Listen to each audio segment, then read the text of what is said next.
A lot of people are pretty shaken up by this. Shaken up for good reasons. As you just said, that man, he would put his victims in chokeholds and take their watches. And folks, whether they fit the description of his victims or not, they're saying that's a reason to be worried. So just when you think New York can't get any more lawless, thieves start grabbing people, holding them down, and stealing their watches. This has the entire city on edge as these attacks come out of nowhere. And experts say the worst part about all this is our leaders know these attacks are taking place, yet nothing is being done to stop them. The NYPD trying to get to the bottom of a string of violent muggings over the summer, following the same pattern. The latest case on Friday, when police say an individual approached a 26-year-old male from behind at the 14th Street station. They say he placed the man under a chokehold. Then he got off with the man's Rolex watch. Take a look here. Police say the attack was random. It happened yesterday morning at the 96th Street 6 train station. The victim is expected to survive. I'm walking these streets constantly in the subways, and it is concerning. To get to the level of this, it's dangerous. People just think they could just take advantage of everybody.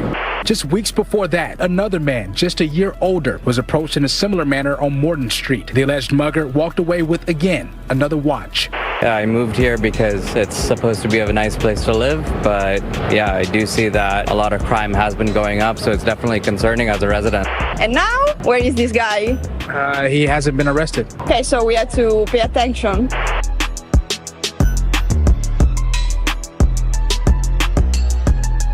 So the recent rise in luxury watch thefts are part of a pattern. But what nobody's talking about is that this is just the latest evolution in a trend of crimes that used to be foreign to our streets but are now the new normal. Like the rise in moped-related purse snatchings or the robberies targeting rich New Yorkers at expensive restaurants. Then there's our new crime wave targeting tourists in Central Park. And now just walking down the street with a flashy object on your wrist is a bad idea. And observers say this is exactly what people should expect when a city that has thousands of laws decides to enforce 0 of them. Because even though many things in New York are illegal, with harsh penalties awaiting future convicts, we don't have future convicts because when people get caught with weapons or stealing, the charges get dropped or downgraded to the point where nobody's done anything wrong. Which brings us to the real reason why we've now all got to watch our backs and look over our shoulders for those who would sneak up on us and do us harm. We've basically decriminalized crime by making most thievery just a ticketable misdemeanor that won't send anyone to jail. And that's allowed thugs to perfect the art of being petty criminals who steal just enough not to get locked up, helping them master the art of stealing before they go on to commit much more serious offenses that put people's lives at risk. Which, as you're about to see, is exactly what happened just a few days ago in the subway.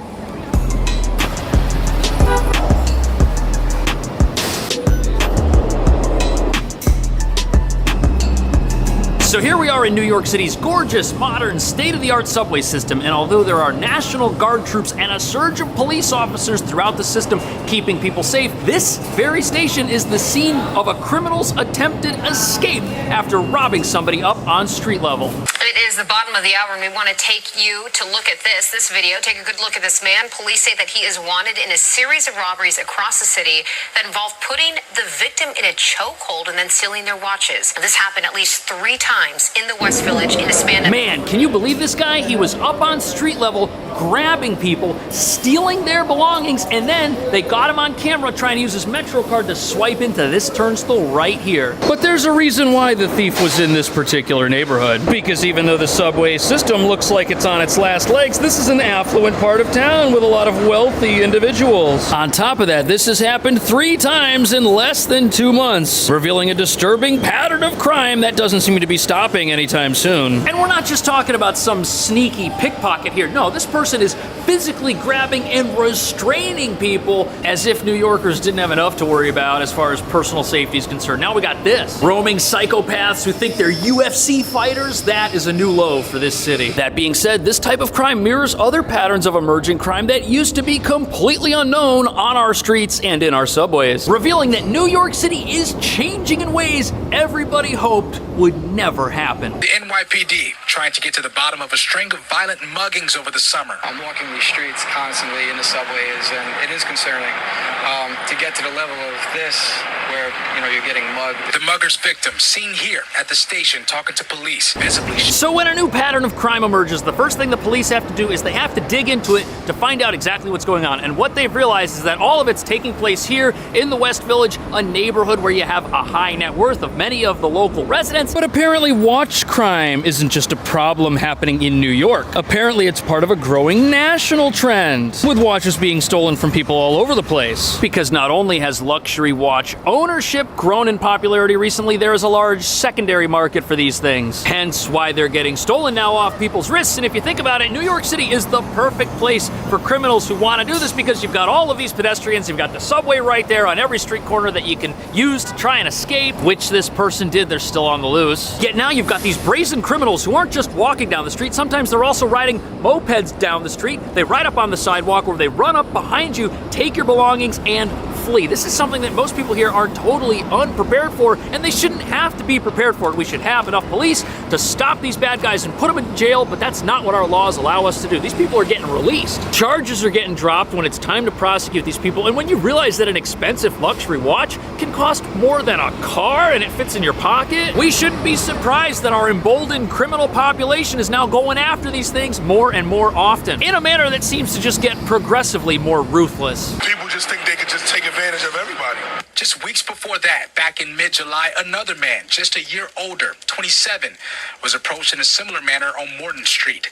Before he found himself in a chokehold, the alleged mugger walked away with, again, another watch. I moved here because... So the next person who was robbed on our list, also in their 20s, by themselves, on a street kind of like this, in the same exact neighborhood. Apartments here might not look impressive, but they can cost over $5,000 a month for a one-bedroom. And if the apartments here are insanely expensive, you know that anybody walking down the street has to be able to afford the rent. And when landlords qualify somebody for an apartment, they want to see that the renter makes 40 times the monthly rent. So a $200,000 a year annual income will get you an apartment that's $5,000 a month. And all of these recent purse-snatching type thefts, they've all been concentrated in areas of town like this, where you've got not only expensive apartments and most likely well-off residents, but expensive restaurants where people get all done up to go out and visit. And that's surprising because the West Village now gets an F as far as crime is concerned. In fact, all of the crime here exceeds the national averages by quite a good margin, which is surprising because many a criminal sympathizer in this city loves to talk about how safe it actually is, when hundreds of news reports and stories from real people exist in contrast to that viewpoint. And if you ask any of the people who have been caught up in these recent crime waves, they'll tell you that the entire city deserves an F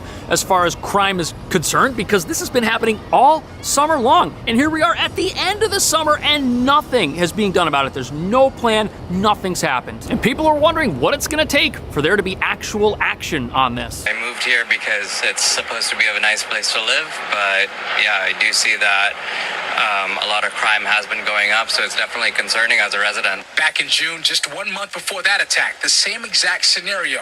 The victim, a 29-year-old, mugged at 140. You know what? This has been going on long enough to be considered a legitimate crime wave at this point, and I would think twice about wearing anything nice on any of these streets. Doesn't even matter if the neighborhood looks like what you see around here. There's just no point in making yourself a target as you try to get from point A to point B and live your life like a normal person. And as you can tell from this security camera aimed specifically at the window to this commercial storefront, criminals are looking for easy, tempting opportunities to commit crime. And we're in a city with not enough police to keep everybody safe at the exact same time. And the last thing you want to do is put yourself out there as a shining example of something a criminal might see and say, hey, whoa, what's that over there? You don't want to attract attention to yourself. It's a shame that we now have to start thinking this way, but apparently we do, even in some of the city's neighborhoods that never used to have a crime problem before. But that's the thing. This crime pattern only exists because these reports made it onto the actual news. There's plenty of people getting robbed, having problems in this city, and none of that crime actually gets reported. I had a $2,000 bike stolen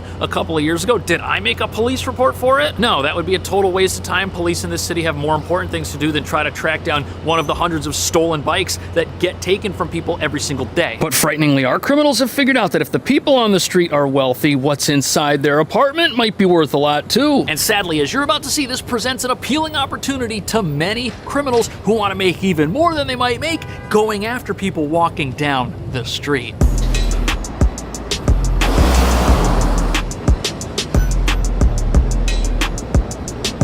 So it's not just that New Yorkers are in danger as they walk down the sidewalk. Now they're also in danger when they're in their own homes or apartments, because that's where some criminals have learned they can get even more than just whatever's on you physically as you walk down the street. Video from NYPD drones. It was used to help capture the suspects in a terrifying home invasion this last weekend. All right, a family in Queens say they were held hostage in the middle of the night during that invasion. Residential neighborhoods in Northeast Queens were on edge after a terrifying home invasion in Douglaston early Saturday morning. So the frightening takeaway from this is that if we are defenseless when we're on the street, our homes, which are also on the street, are equally, if not more, defenseless than we are, because we're not even always there to prevent some sort of home invasion. And even though a lot of these places might have security cameras, all that does is, in hindsight, show the police that a masked bandit, who they can't determine the identity of, stole something. That's it. And as a real estate agent, I've heard stories from people whose apartments were burglarized because their fire escape was unguarded. Criminals will scale these things and try to open the windows of various apartments that are accessible, which is why you should do what this person does and get window guards. And sadly, this is just another type of crime which doesn't always get reported to the police. Now, luckily, the family in our story here was alert at the time that this happened, and they were able to escape and get help from police, who then used a drone to track the criminals as they were escaping from the scene of the crime,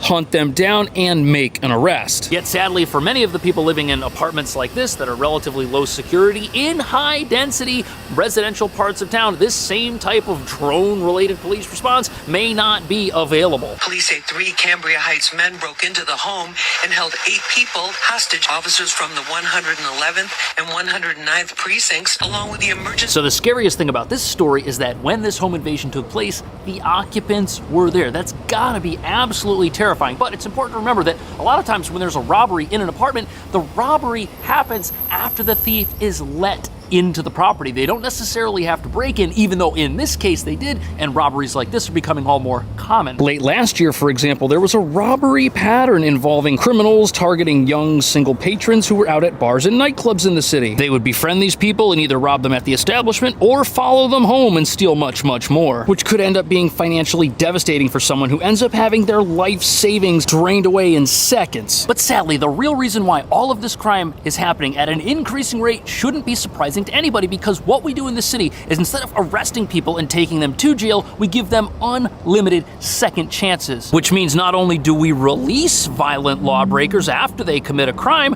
those same people aren't really learning any lessons because they keep offending over and over again. And whether it's robberies happening to people walking down the street, home invasion type robberies, purse style snatch and grabs, this is all happening because people who offend over and over again are never held accountable for doing that. This person right here has 10 prior arrests for assaulting people, by the way. What do you think their interaction with law enforcement or somebody who makes them upset or looks like a target to them is going to be when arrest number 11 happens? This person is totally emboldened because they are never held to account. Revealing that one of the problems New York City has is that it has done so much criminal justice reform to protect the innocent from wrongful conviction that we don't actually have convictions anymore. Nobody gets punished for anything, just on the off chance that they might be innocent. And although the benefit of that is we now have some of the lowest wrongful conviction rates we've had in a long time, we also have some of the lowest conviction rates we've ever had in a long time. And that's not reform. That's still a broken system that still needs reform. It's just wrong in the opposite direction. Commissioner Daughtry says the drone video allowed them to track the escaping suspects' movements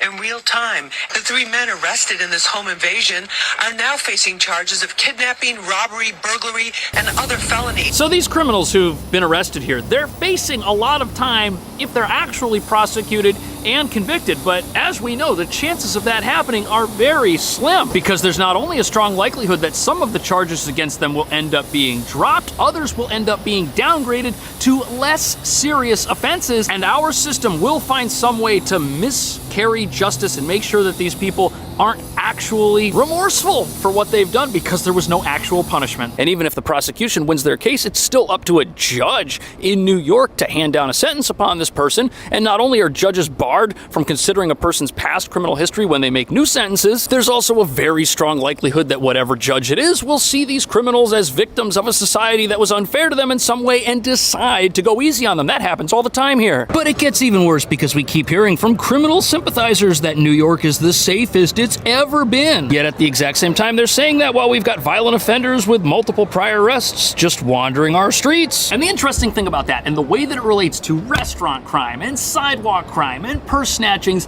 is that if we have criminals who do those things, but then when it comes time to charge them, those charges get dropped, we might have a lot of arrests for a certain type of crime, but that type of crime never actually occurred in the eyes of our justice system because the charges were dropped or downgraded, or the person pled guilty to something else. But the other aspect of this that's absolutely